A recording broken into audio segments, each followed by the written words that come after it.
दिल्ली में गए थे, बात मैं दिल्ली में नहीं गया था, मैं शिलोंग गया था और मैं गुवाहाटी से आज वापस आ रहा हूँ वाया शिलोंग।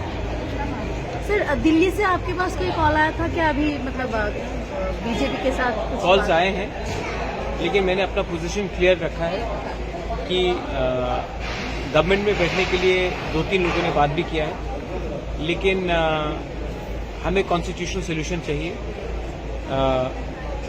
अगर आज मंत्री बनकर हम बैठ गए गवर्नमेंट में और अपने कम्युनिटी को कुछ नहीं दिया, तो ये वही चीज होगा जो IPFT ने किया था। हम चाहते हैं कि हमें एक सम्मान से एक कॉन्स्टिट्यूशन, जो दिल्ली ने हमें बुलाया था इलेक्शन के पहले, उसी बात में बात शुरू कीजिए। बात हम लोग कॉन्स्टिट्यूशनल सोल्यूशन चाहते हैं।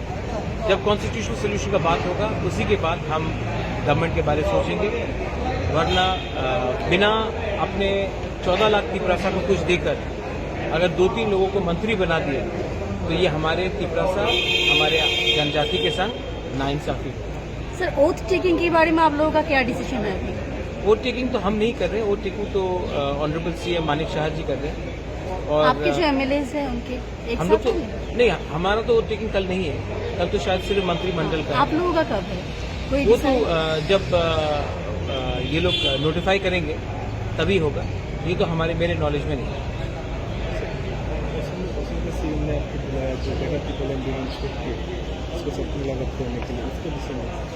आसाम के CM ने बुलाया, बात किया, मैं समझता हूँ उनका क्या पॉइंट है, उसको भी समझना चाहिए मेरा पॉइंट। बैठकर बीच में बात करेंगे तो सोल्यूशन निकलेगा, लेकिन जो भी सोल्यूशन होगा ये कम्युनिटी का सोल्यूशन होना चाहिए, ना कि पॉलिटिशियन का सोल्यूशन होना चाहिए।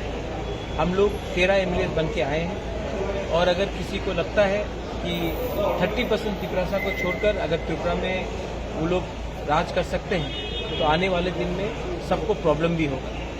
हम क्या चाहते हैं? हम भूमि पुत्र हैं, हम हानि पुसा हैं, हम अपना अधिकार चाहते हैं। आप हमारा अधिकार हमें दीजिए, सम्मान से दीजिए, हम बात करेंगे।